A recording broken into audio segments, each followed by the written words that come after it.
کہ اگر 2 ہفتہ ابو ذر شام میں رہا تو یہ لوگوں کو علی کا مرید بنا دے گا.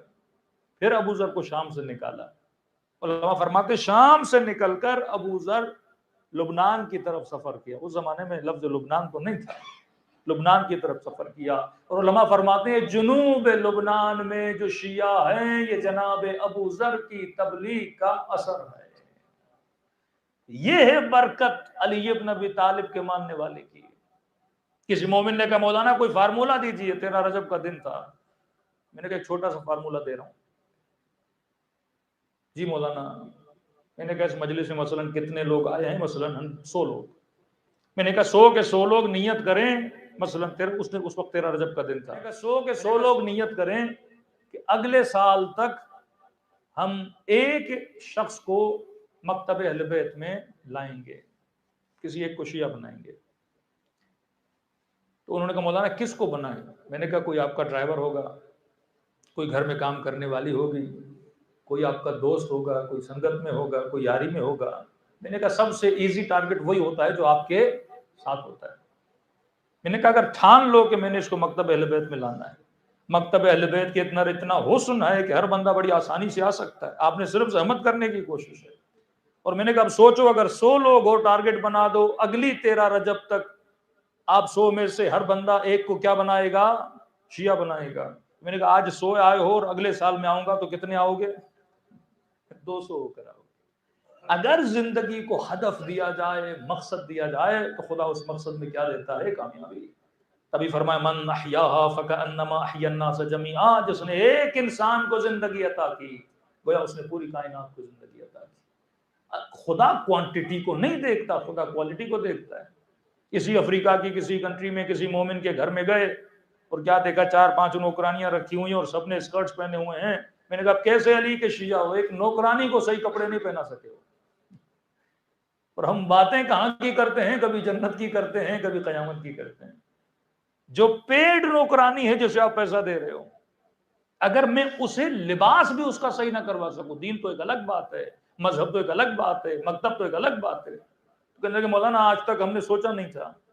تو میں نے کہا اسکرٹ پہنی ہوئی ہے, گھر میں آ رہے ہو جا رہے ہو, گناہ کر رہے ہو. کہنے لگے مولانا ہم بہن کی نگاہ سے دیکھتے ہیں. میں نے کہا جناب کوئی بہن تمہارے کہنے سے کوئی بہن بن جاتی ہے؟ اپنی بہن کو ایسا لباس پہنا ہوگا؟ کہ نہیں آج تک ہم نے بری نگاہ سے دیکھا ہی نہیں. میں نے کہا مسئلہ نگاہوں کا نہیں ہے, مسئلہ گھر کے ماحول کا ہے. اگر وجود میں نیت اصلاح ہے تو وہ اصلاح ہر جگہ ہونی چاہیے. جو لوگ آپ کے انڈر ہیں, جو لوگ آپ کے ساتھ ہیں, سوال یہ ہے کہ امیر المومنین ایک یہودی کے ساتھ سفر کرتے ہیں, اپنا تعارف بھی نہیں کرواتے, یہودی آخر میں شیعہ بن جاتا ہے. وہ کسی کے ساتھ 4 دن زندگی گزارتے ہیں, اس کے وجود کو بدل دیتے ہیں. میں 20 سال سے کسی کے ساتھ ہوں, 10 سال سے کسی کے ساتھ ہوں اور اس کے وجود کو بدل نہیں پا رہا. اس کا مطلب کمی کس کے اندر ہے؟ میرے یا نیت ہی نہیں ہے اصلاح کی, یا مجھے طلب جنت ہی نہیں ہے, یا مجھے قیامت کے درجات کی فکر ہی نہیں ہے. کہ فرمایا وہ قیامت کا دن جس کا نام ہی رکھا یوم الحسرہ, کہ ہر بندہ آئے گا قیامت میں حسرت کھائے گا. کہ مولا کون کا ہر بندہ حسرت کھائے گا, یہ نہیں کہ صرف گنہگار.